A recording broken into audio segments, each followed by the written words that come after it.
ጤና ይስጥልኝ አድማጭ ተመልካቾቼ፣ ይህ የግብርና ቢዝነስ ቲዩብ ነው። አዘጋጅና አቅራቢ ካሳሁን መሸሻ ነኝ።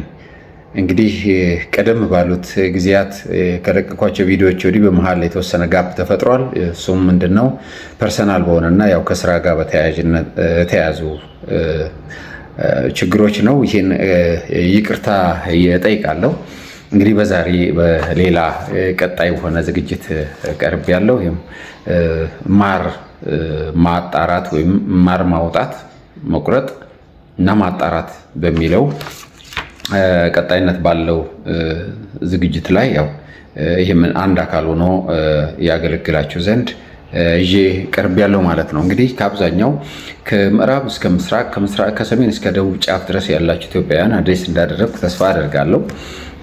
ብዙ መስራት ይጠበቅብኛል። ሆኖም ግን ነገሮችን እስከማስተካከል ያው ኦን ኤንድ ኦፍ እየሆንኩ ነው፣ እየወጣው እየገባው እየሰራ ያለው። ስለዚህ ተደራሽነቱ እንዲሰፋ አሁንም ሼር፣ ላይክ እና ሰብስክራይብ እያደረጋችሁ ለሁሉም እንዲዳረስ ጠይቃለሁ። ዋናው ዓላማው እንግዲህ ቀደም ባለው እንትን አድሬስ ያልተደረጉ አካባቢዎችን ሙያዊ ያው ግዴታ ለመወጣት እንዲሁም ደግሞ አርሶ አደሮች ሌሎች ደግሞ መስራት ፈልገው ቴክኒካሊ መጠነኛ ግንዛቤ እንዲኖራቸው ወይም ሳይኖራቸው ቀርቶ ስራው ላይ እንቅፋት የፈጠረባቸውን ሰው የተወሰነ ነገር የበኩሌን ጠጠር ለመጣል ነው እንግዲህ እየሞከርኩ ያለሁት ማለት ነው።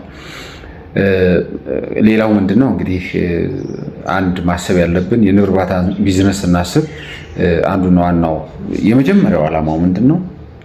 ማር ማምረት ነው። እንግዲህ ያው ቢዝነስ ከሆነ ድረስ ሰርተን ማግኘት አለብን። ሰርተን ለማግኘት ደግሞ ምን ያስፈልገናል ማለት ነው? ምርት ያስፈልጋል ማለት ነው። ምርቱን ሸጠን ደግሞ ያው ገቢ ደረጃ እንትን ማድረግ ያስፈልገናል ማለት ነው። ስለዚህ በዚህ መልኩ ዛሬ ላይ እንግዲህ ወደ ዛሬ ዝግጅቴ ስመለስ ማር እንዴት እናወጣለን? ማር ከማውጣታችን በፊት ማወቅ ያለብን ነገሮች ምንድን ነው ብሎ መረዳት አለብን። ማር እንደደረሰ እንዴት ነው ልናውቅ የምንችለው? የመጀመሪያውና ዋናው ነገር ምንድን ነው? ንቦች አካባቢው ላይ የተረጋጉ ይሆናሉ ማለት ነው። የተረጋጉ አበባ ቀስመው አይገቡም። ቀፎ ዙሪያ ላይ እና በቀፎ ውስጥ ቀፎ ውጭ ላይ ነው የሚቆዩት። ማታ ላይም አፉ ላይ የመከመር ባህሪ ይኖራቸዋል ማለት ነው። አንዱ ይሄ ነው። ከውጭ አበባ ቀስመው አይገቡም። ኦልሬዲ እንግዲህ ቀፎ ሙሉ በሙሉ ምርት ሰብስበው እንትን እየሰሩ ኦልሬዲ ሰርተው ጨርሰዋል ማለት ነው። ሁለተኛው አካባቢው ማርማር የማወድ ነገር ማርማር የመሽተት ነገር አለ። በጣም ማርማር ይሸታል። ስለዚህ ያን ጊዜ ማር ኦልሬዲ እንደተዘጋጀ እና ሬዲ እንደሆነ ማረጋገጥ እንችላለን። ሌላው ንቦቹ የመናደፍ ባህሪ ይኖራቸዋል። የመናደፍ ባህሪ እና በአካባቢው ለሚያልፈውን ቤትም አንዳንድ ጊዜ እየመጡ የመናደፍን ባህሪ ያሳያሉ። ስለዚህ እነዚህ አንደኛው ምልክት ነው። ከዛ ውጭ ደግሞ ቀፎውን ከኋላ በማንሳት ክብደቱን በማየት እና ነባራዊ ሁኔታውን በፊት ከነበረው ንጽጽር እንሰራለን። እዛ መሰረት ንቡ ማለት ቀፎ ምርት እንዳለው ቼክ የምናደርግበትና ከዛ ባላንስ እንሰራለን። ከዛ መጀመሪያ ከነበረው አሁንም ባላንስ እና አሁን ይበልጣል ማለት ነው። ስለዚህ ምን ለማለት ነው? ምርት ሰርቷል፣ ማር ተዘጋጅቷል፣ ለመቁረጥ እንዘጋጃለን ማለት ነው። እነዚህን ካየንና በእነዚህ አሁን ባልኳቸው ነገሮች ውስጥ ካየ ነው ካለ እነዚህ መስፈርቶች ካሟላ ማር መቁረጥ አለብን ማለት ነው፣ ወይም መዘጋጀት አለብን ማለት ነው። ማር ስንቆርጥ 3 ነገሮችን ማሰብ ያስፈልጋል። አንደኛው በቅድመ ዝግጅት የሚሰሩ ስራዎችን፣ ሁለተኛው በማር ቆረጣ ስራ ወቅት የሚሰሩ ስራዎችን፣ ሶስተኛው ከማር ቆረጣ በኋላ የሚሰሩ ስራዎችን ማወቅ ያስፈልጋል። የመጀመሪያው እንግዲህ ቅድመ ዝግጅት ደረጃ ካየን አንደኛ ቁሳቁሶችን ማሟላት። ለምሳሌ የዘመናዊ ቆፎ ከሆነ የምንቆርጠው ማሽን ያስፈልገናል። ይሄ ማኑዋል ሴንትሪፊጋል ኤክስትራክተር ያስፈልገናል፣ ትሪ ያስፈልገናል፣ ቢላ ያስፈልገናል፣ ፎርክ ያስፈልገናል። እነዚህን ሬዲ ማድረግ፣ አጥቦ አድርቆ ማዘጋጀት። ባልዲ ያስፈልገናል። ባልዲው ታጥቦ ደርቆ መቀመጥ መቻል አለበት። ምንም አይነት የውሃ ጠብታ መኖር የለበትም። ሌላው ደግሞ ምንድነው? አልባሳትን ቼክ ማድረግ፣ ቱታ ካለን የተቀደደ አለመሆን ቼክ ማድረግ ያስፈልጋል። ትሪ፣ ሌሎች ነገሮችን ሁሉ አስፈላጊ የሚባሉት እንደ ጭሳጭስ ማጨሻውን ብሩሽ፣ ቢላ የመሳሰሉትን በሙሉ እናዘጋጅና ሬዲ እናደርጋለን፣ ስራውን ከመጀመራችን በፊት ማለት ነው። ከዛ በኋላ ደግሞ ምናልባት ቀፎ ብዙ መንጋ ውስጥ ያለ ከሆነና በብዙ መንጋ ውስጥ ያለ ቀፎ ከሆነ እዛ መቁረጥ አንችልም፣ ሌላው ዲስተርብ ይሆናል። ስለዚህ ሌላውም ሊያሰራን ስለማይችል ማለት ነው ሌላ ቦታ ወስደን ማጣራት ስለሚኖርብን ያን ቦታ ቼክ አድርገን መቁረጥ ማጽዳት ያስፈልገናል። ሳር ካለበት ሳሩን ማጽዳት፣ አረም ካለው አረሙ መነቃቀልና ማዘጋጀት፣ ምንጣፍ ማዘጋጀት፣ ሸራ ሊሆን ይችላል፣ ስጋጃ ሊሆን ይችላል ማዘጋጀት። ገጠር አካባቢ ላይ ቁርበት ይጠቀማሉ፣ ይቻላል እንግዲህ አንዳንድ ባየኋቸው ቦታዎች ላይ። ስለዚህ እነዛን አድርጎ መጠቀም የምንችልበትን እድል ከወዲሁ አዘጋጅተን ዝግጁ እናደርጋለን ማለት ነው።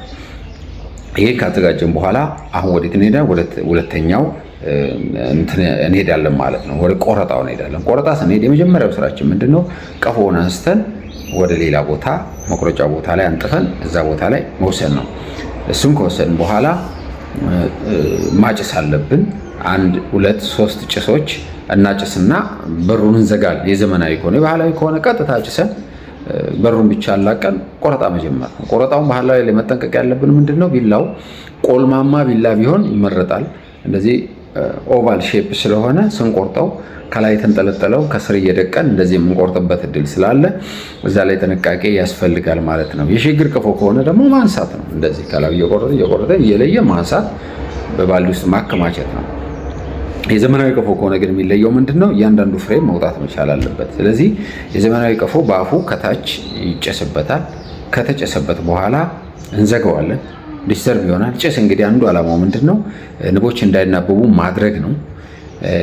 ዲስኦርጋናይዝ እንዲሆኑ ማድረግ ነው። ከተናበቡ ብዙ እንትን ስለሚያደርጉ ማለት ነው። ስለዚህ እነዚህን ከግምት ያስገባ ነው ጭስ የምንሰጠው። ጭስ መብዛት የለበትም፣ የማሩን ኳሊቲ ላይ ተጽዕኖ ስለሚያመጣ ማለት ነው። ስለዚህ ምን ማድረግ ይጠበቅብናል? ንቡን በአግባቡ ካጨስንበት በኋላ በትንሹ ካጨስን በኋላ ወደ መክፈት ነው የምንሄደው። እንዘጋለን፣ እንከፍታለን። ከዛ ቀፎ ዙሪያ ላይ እናጨስበታለን። ንቡ አቅጣጫው የት እንዳለ ይጠፋዋል ማለት ነው።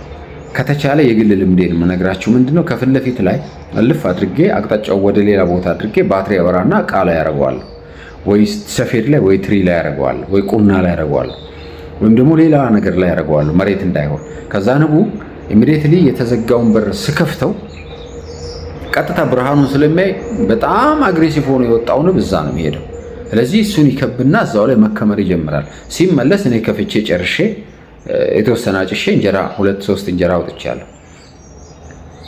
በባህሪው ማር ወይ ንብ 1 ወይም 2 እንጀራ ካወጣም በኋላ መሸነፉን ያውቃል። ስለዚህ እኛን ትቶ አታክ ማድረጉን ይቀንስና ማር ወደ መብላት ነው የሚሄደው።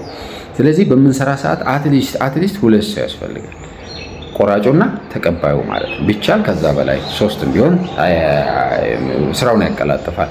ሞሮፍ ግን በጣም የሚያስፈልገው 2 ሰዎች ያስፈልጋሉ። እነዛን ከግምት ያስገባ ስራ መስራት ያስፈልጋል፣ ማዘጋጀት ያስፈልጋል ሰዎችም ማለት ነው። ስለዚህ በዚህ መልኩ እናዘጋጃለን።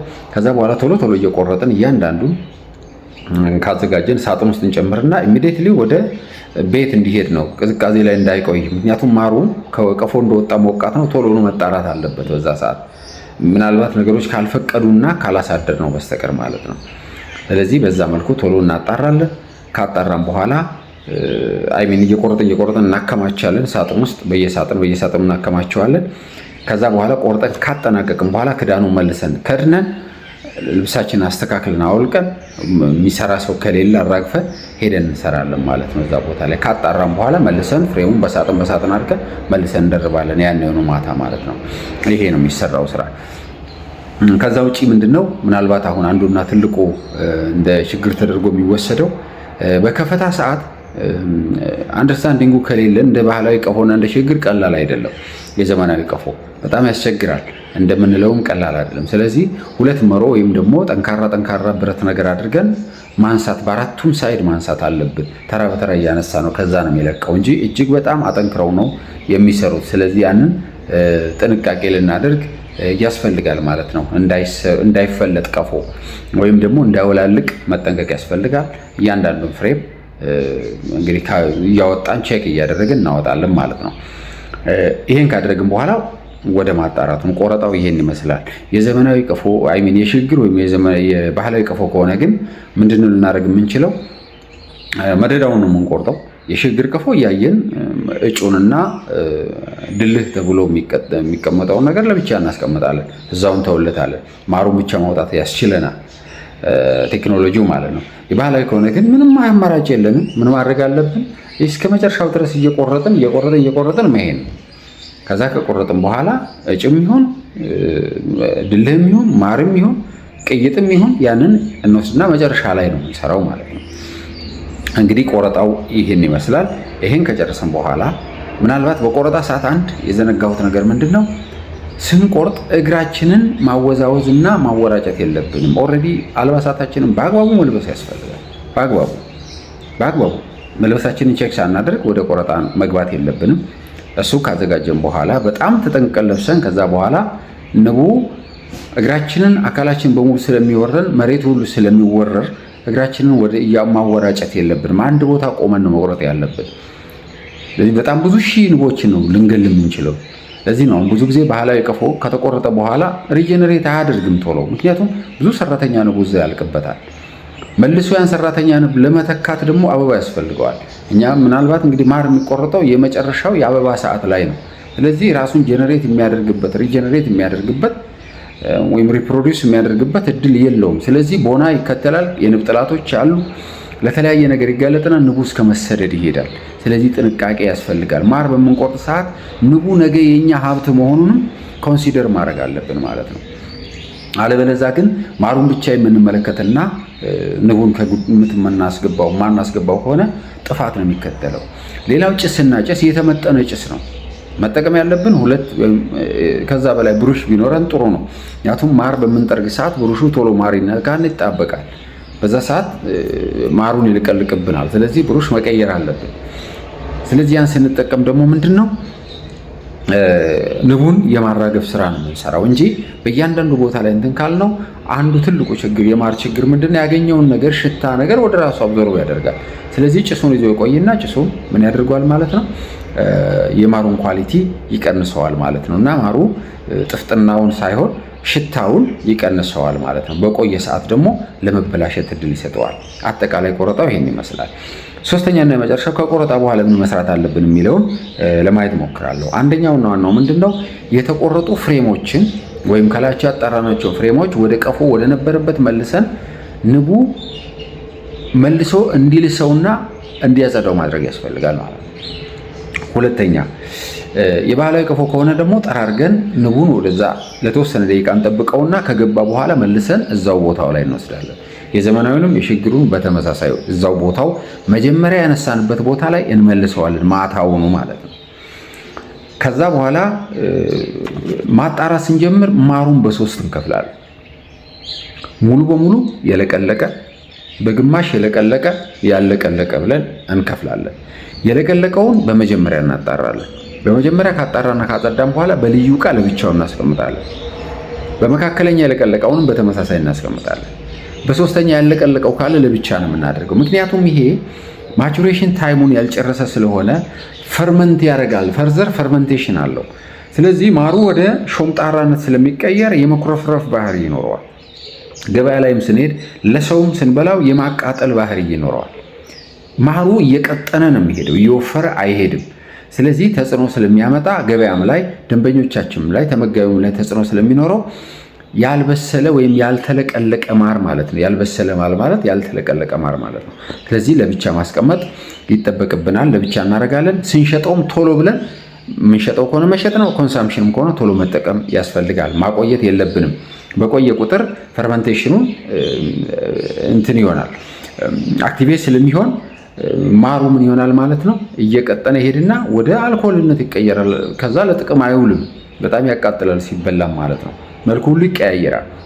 ስለዚህ ያን ነው ይሄን መለየት ይኖርብናል። በተለያየ ዕቃ የባህላዊም ከሆነ በዛው ልክ ነው የምንቀይጠው። ድልሁን ለብቻ፣ እጩን ለብቻ፣ የለቀለቀውን ለብቻ፣ ያለቀለቀውን ለብቻ አድርገን የለቀለቀውን ለብቻ ማድረግ አለብን። ብዙ ጊዜ ይቆያል። ማር እስከ 2-3 ዓመት ድረስም ሊቆይ ይችላል። በጥራት ካስቀመጥ ነው ማለት ነው። ስለዚህ ምን ማድረግ ያስፈልጋል? ከኛ ማሩን በዚህ ባልኳችሁ መሰረት መከፋፈል መቻል አለበት። የለቀለቀውን አቆይተን መሸጥ እንችላለን፣ ሌላውን ወዲያው መሸጥ ወይም መመገብ እንችላለን። ለሚገዛውም ሰው መንገር አለብን። ይሄ ለጋ ማር ስለሆነ ያለቀለቀ ማር ወይም ማቹር ማር ስለሆነ ምን ማድረግ አለብን ማለት ነው? ቶሎ ተጠቀመው ብለን መንገር መቻል አለብን። በቅንነት አታቆየው፣ ቶሎ ተጠቀመው ማለት ወይም አታቆዩት ብሎ መምከር ይጠበቅብናል ማለት ነው። ከዛ ውጪ ያን የለቀለቀውን ካጣራን በኋላ እሱን በደንብ አድርገን አሽገን አጣርተን ለገበያ ማቅረብ ነው።